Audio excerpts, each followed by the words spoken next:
baru-baru ini Menteri Agama melontarkan wacana agar KUA dijadikan sebagai tempat sentral pusat keagamaan, pelayanan perkawinan, bahkan tempat untuk pernikahan bagi semua agama.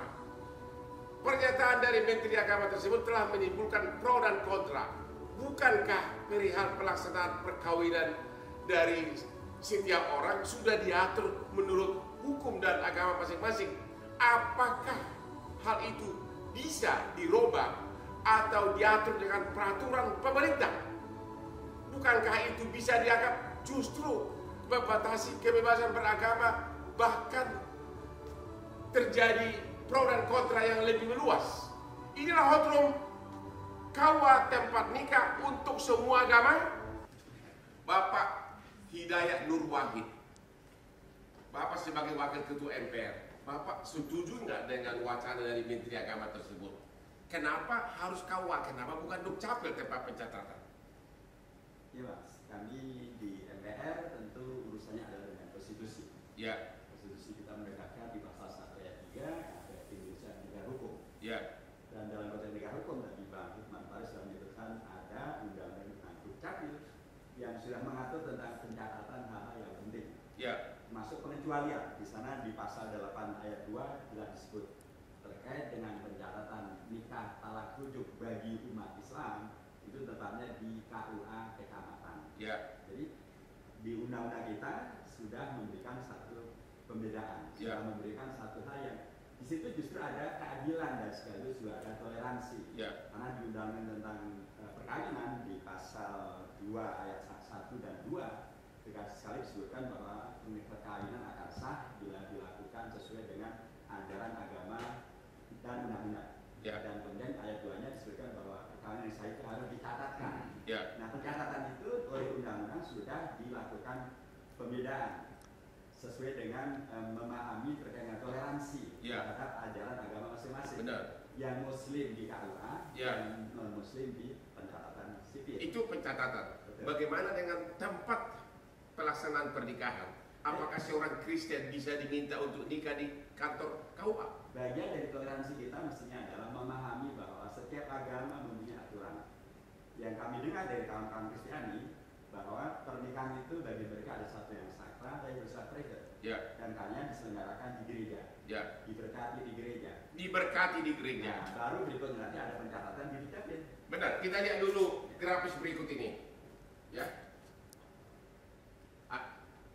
Nah, inilah yang perkataan dari Bapak Menteri Keuangan, ya. Jadi ada dua isi di sini. Agar KUA dijadikan sebagai sentral pelayanan, jadi tempat pelayanan keagamaan bagi semua agama dan juga untuk tempat pernikahan. Jadi ada dua item di sini. Administrasinya, pelayanannya dan juga tempat pernikahan. Bapak setuju nggak bahwa orang Kristen tentu pasti maunya nikah di tempat ibadah, yaitu gereja, bukan di KUA. Bapak setuju? Jadi undang-undang kita sudah memberikan pengaturan sangat jelas. Ya. Per hari ini, undang-undang kita tentang Dukcapil maupun undang-undang tentang perkawinan sudah memberikan aturan yang. Jadi Bapak tidak setuju? Saya lebih setuju kalau Pak Menteri kita melaksanakan semua aturan yang sudah ada ini. Artinya Bapak tidak setuju terhadap ini? Kalau, ya tentu ini satu. Ini bertentangan dengan yang ada, peraturan yang ada. Aturannya tidak seperti itu. Ya. Juga bukan hanya undang-undang, saya kira ini ada norma-norma sosial keagamaan. Ya. Karena menikah itu babnya bukan hanya administratif, tetapi adalah peristiwa yang sakral. Sakral. Peristiwa sakral itu adalah di dalamnya ada private dan segala macam lah. Ya. Tidak boleh diatur oleh pejabat itu. Ya harus diatur, tetapi kan agama yang mengatur. Ya. Nah, selama ini sejak zaman VOC barangkali atau sebelumnya, Ya. yang namanya nikah terutama bagi saudara-saudara saya yang Protestan atau Katolik atau yang Hindu, Ya. itu kan mereka menikah di tempat ibadahnya. Tempat ibadahnya. Karena ada sakramen, Ya. pemberkatan dan lain-lain, baru dijalankan. Ya. Saya kira sudah nyaman, sudah nyaman dan terang. Ya. Tapi bahwa ada niatan untuk itu ya baik-baik saja. Cuma tadi jangan sampai nanti menimbulkan persoalan baru yang bisa dianggap justru bertentangan dengan agama masing-masing. Setuju nggak? Karena Bapak tadi mengatakan kayak Kristen itu ada nikah di tempat ibadah, Iya. di gereja. Ini disuruh di KUA. Dan ada pernahnya itu peraturan Menteri Agama Ya. nomor 20 kalau tidak salah, Ya. nomor 20 tahun 2019 Ya, yang menyebutkan bahwa hanya di tempat KUA bagi umat Islam. ya. Itu jelas. Jadi kalau memang mau diubah ya ini dulu. Maksud saya kalau itu kan pernah tinggal dirubah. Ya. Kalau sampai Menteri Agama berhasil membawa ke DPR atau kemana dirubah, apakah menurut Bapak itu bukankah itu melanggar agama orang lain? Yang menyinggung tentu. Menyinggung. Makanya karena sifatnya ini seperti itu tadi perlu kajian yang matang dan ada juga wakil kita DPR di sini kan. Beliau mengatakan tidak setuju. Ya. Ya, Kak, justru dalam rangka toleransi. Ya. Toleransi buat saudara-saudara kami yang beragama di luar Islam. Kami sangat memahami mereka mempunyai aturan-aturan yang harus kita hormati juga. Benar. Islam mempunyai aturan-aturan yang dihormati oleh rekan-rekan non-muslim, yang Ya. muslim pun harus menghormati dari rekan non-muslim dalam Ya. hal yang terkait dengan pencatatan pernikahan. Dan mereka sudah, dan itu pun juga ternyata aturan di KUA, aturan di undang-undang pernikahan maupun juga itu juga sudah sesuai dengan apa yang selama ini dilakukan. Ada toleransi di sana. Dan saya kira selama ini nggak ada komplain dari kalangan Kristiani terkait dengan pencatatan di pencatatan sipil bagi yang muslim maupun di KUA bagi yang muslim. Saya kira nggak ada. Barangkali begini untuk maaf. Ini mestinya ada satu lagi yang diundang tamunya dari teman kita dari gereja dan wanita tentu karena yang menikah itu bukan ada laki-laki, ada wanitanya. Ini Tapi intinya Bapak tidak sependapat dengan wacana Menteri Agama ini. kami sudah mengkomunikasikan ketua umum kami, Kiai Anwar Iskandar, apa maksudnya. Ya, Dan beliau menjawab itu adalah sebuah gagasan. gagasan. Nah kalau gagasan berarti kita juga harus mempersiapkan karena nggak mungkin lah teman-teman yang biasa pemberkatan di gereja yang begitu Sakral. sakral, kemudian di KUA yang kadang-kadang di desa itu di KUA di kecamatan kecil tempatnya. Benar. Dan susah menjangkaunya. Ini Ya. juga barangkali juga perlu penampilan baru, KUA-nya kan didandanin Ya. supaya mereka nyaman. Ini kan mungkin idenya barangkali seperti halnya di tempat yang tidak ada gereja. Ya. Saya pernah ke Dharmasraya misalnya, ya kan? Dan di sana nggak ada gereja, terus menikahnya di mana? Kan harus jauh ke Padang. Padang Dharmasraya itu kurang lebih 400 km, Ya. ya kan? Nah itu kalau kayak enggak 200 km. Ya sama lah. Orang juga menikah di pantai di Bali. Itu Ya. pilihan dia kan. Iya. Bapak Jerry Sumampo, Ya, Bang. aktivis pengamat politik dan juga dari kalangan Kristen. Anda setuju nggak KUA dijadikan tempat pencatatan semua agama dan juga tempat pelaksanaan ibadah perkawinan Kristen? Iya Bang, jadi kalau tempat pencatatan saja mungkin oke-oke saja, karena kan orang Kristen juga mencatatkan pernikahan di catatan sipil kan di negara. Ya, Tapi kalau diksinya mengatakan menikah, pernikahan itu dilakukan di KUA, itu memang agak problem bagi orang Kristen ya, karena selama ini tradisi kita itu menikah di gereja. tradisi atau sudah memang kepercayaan? Kepercayaan dan Menurut di tradisi. agama itu sendiri diatur. Iya, di agama itu diatur. Contoh misalnya, kebetulan saya Kristen. Iya, iya.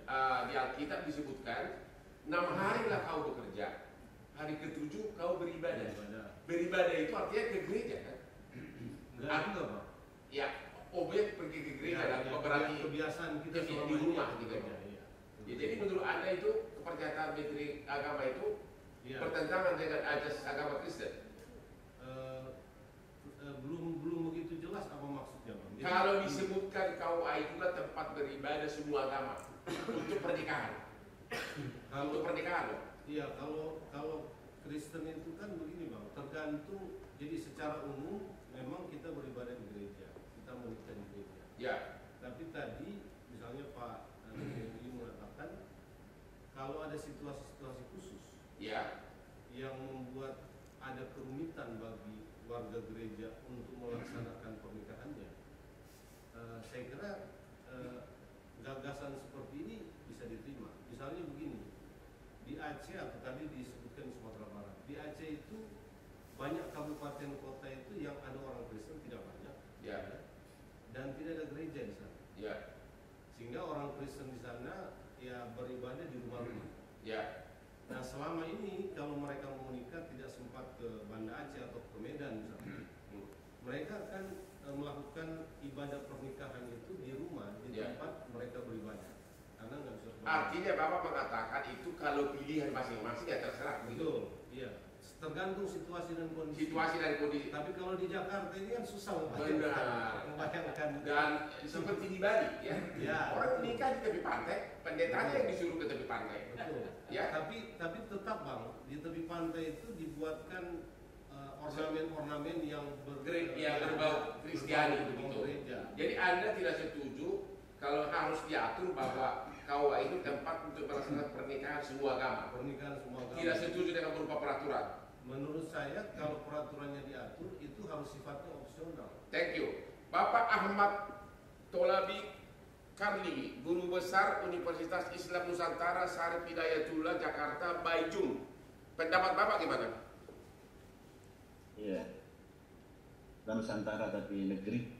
Oh, Universitas Negeri. Islam Negeri. Bang Hotman, terima kasih. Terima kasih Bang Hotman. Saya kira kita harus memahami ide besar dari Kementerian Agama. Yang saya tangkap dari apa yang disampaikan oleh Gus Men, bahwa ada ide besar yang sesungguhnya ini sudah berlangsung lama, saya kira sejak tahun 1943 misalnya, sejak namanya masih Sumubu misalnya, ya proses perkembangan perluasan fungsi KUA atau pelayanan agama itu mengalami proses yang terus berkembang, tidak hanya dalam urusan pernikahan tapi juga dalam urusan-urusan yang lain, Bang Hotman.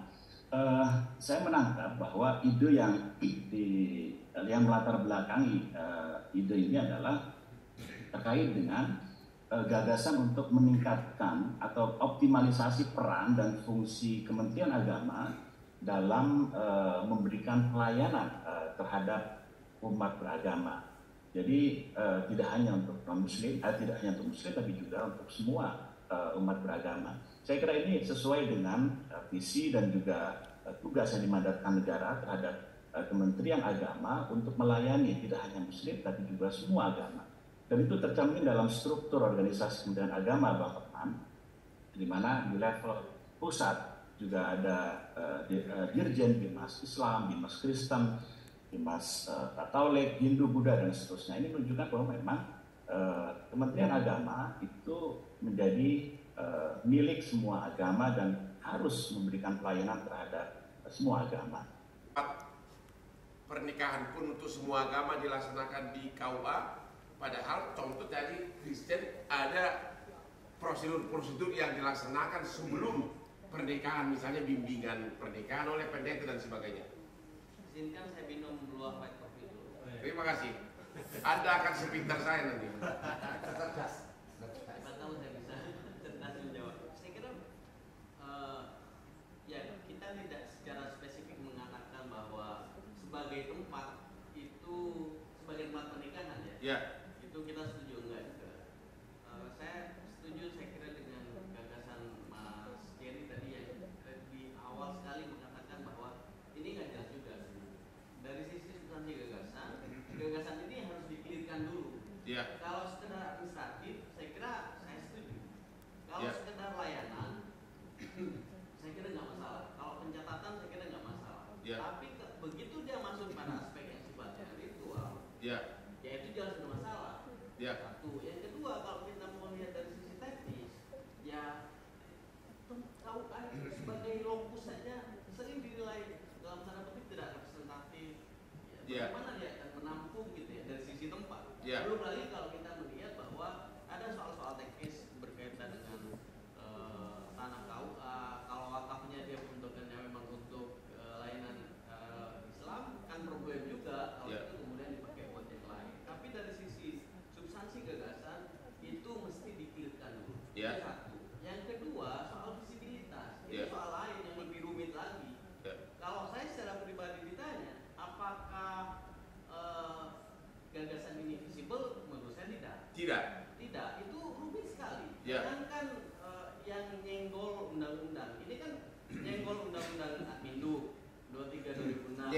melanggar. Nyenggol itu maksudnya ya harus ada yang disinkronisasi. Bahkan sudah termasuk melanggar agama dan kepercayaan masing-masing begitu. Kalau dari sisi pelanggaran, kalau dia masuk ke ritual, menurut saya iya itu intervensi terlalu dalam negara. Tapi kalau wilayahnya wilayah administratif, saya kira nggak masalah. Tapi kalau sudah masuk pada aspek yang ritus, itu intervensi. Kalau gagasan seperti yang tadi dibilang oleh Mas Tolabi ya, kalau gagasan dasarnya adalah yang beliau sebut tadi gagasan besar soal pelayanan untuk semua, anti diskriminasi dan seterusnya. Jangan-jangan kita khawatir ini seperti upaya untuk mengurangi diskriminasi berdasarkan agama dengan menciptakan diskriminasi baru, berusaha untuk menghindari pelanggaran dengan menciptakan pelanggaran baru. Karena kalau dia masuk pada wilayah ritual, ini potensial melahirkan pelanggaran karena ini merupakan intervensi atas kebebasan beragama dan berpikir. Terima kasih Pak Trubus Rahardiansyah. Pendapat Bapak? Ya, menurut saya yang dari sisi kebijakan itu tidak ada urgensinya. Tidak ada urgensinya. Untuk membahas ini Karena yang namanya administrasi dan ritual itu satu kesatuan. Satu kesatuan malah. Dalam kebijakan itu. Nggak bisa dipisah. Kalau dipisah nanti malah memunculkan persoalan baru. Benar. Karena apa? Karena administrasi itu mengikuti dinamika pelayanan publiknya untuk publik. Sementara ritual itu kan sesuatu yang dalam bahasa itu konstan. Gitu. Konsisten, konstan, tidak boleh dirubah-ubah namanya ritual. Nah, kalau ini kemudian dianggap itu terpisah, malah menjadi ini menunjukkan masalah baru. Lebih baik itu satu kesatuan. Dan kebijakan itu kan yang penting adalah ada aspek akuntabilitas. Ada aspek akuntabilitas siapa itu? Ada yang punya. Ini. Nah, sehingga menurut saya ada lebih transparansi. Nah, ini persoalan yang ada di dalam kebijakan. Karena itu dalam kerja publik ini muncul persoalan baru kalau ini diteruskan. Karena sudah ada kebijakan sudah berlangsung, kemudian harus ada. Apakah kebijakan sekarang ini memang ada masalah atau memang Menteri Agamanya yang terlalu ambisius? Iya, kalau saya sih kalau dari sisi ini kebijakannya nggak ada masalah. Nggak ada masalah sekarang ini. Berarti kan ini personalnya beliau. Personal beliau. Menteri mungkin punya pikiran lain yang menurut saya itu ya membuang-buang energi saya kalau misalnya sesuatu yang membuang-buang energi. Karena nggak ada sesuatu yang perlu diselesaikan. Dikuatkan. Gini, kebijakan publik itu muncul ketika ada masalah di publiknya. Kalau ada masalah baru ada kebijakan. Kebijakan sekarang pertanyaannya, apakah ada masalah selama ini dengan masalah pertama? Nggak ada. Yang ada adalah KUA itu permasalahan tadi mengenai tempatnya masih milik sebagian milik negara, milik privat, kemudian SDM-nya, penghulunya jumlah-jumlahnya masih kurang. Itu yang jadi masalah. Begitu. Nah, jadi kalau itu yang kedua masalah dampak, impact. Dampaknya ini nanti kalau misalnya dibahas itu akan memunculkan benturan. Benturan. Karena apa? Karena publik ini tentu kan orang agama itu ada keyakinan, punya pengharapan lah. Nah, karena punya pengharapan berarti segala sesuatunya sudah punya khayalan yang bukan kepercayaan. Nah, kalau ini nanti misalnya terlaksana, kan harus dibenturkan. Kenapa? Yang Islam masa KUA itu punya orang Islam. Kemudian yang orang itu mengatakan nggak mungkin itu ini kecuali pemerintah bikin baru. Bahwa KUA dijadikan sebagai pusat administrasi pelayanan perkawinan termasuk juga tempat nikah. Pak Hidayat, Anda setuju atau tidak? Silahkan. Ya, yang paling dipentingkan justru adalah bagaimana memaksimalkan fungsi KUA sebagaimana dia sudah dijelaskan. Sekarang ini bahwa ada yang disebut darurat penghulu. Dari 16.000 lebih penghulu Indonesia baru ada 9.000. Jadi belum lagi tentang status daripada kantor KUA yang dimiliki oleh Kementerian Agama hanya 52%. Selebihnya malah ada wakaf. Jadi karenanya jangan kemudian KUA malah menjadi kontroversi. Jika kemudian sumber daya manusia juga tidak memadai, kemudian juga sumber daya perkantoran tidak memadai. Jadi sangat baik kalau Gus Men memaksimalkan peran KUA sebagaimana yang sudah ada dalam peraturan Menteri Agama TNI KUA dan kemudian mengembangkan kerukunan beragama itu melalui penghormatan. Artinya jangan membuat yang baru, yang ada aja belum beres gitu. Yang ada perlu diperbaiki dan toleransi terus kita maksimalkan. Oke, Pak Trubus. Bapak, gimana perasaan seorang Kristen kalau disuruh nikah di KUA?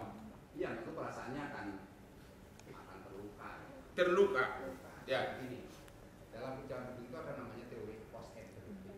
Cost and benefit. Jadi, cost yang besar, antara benefit yang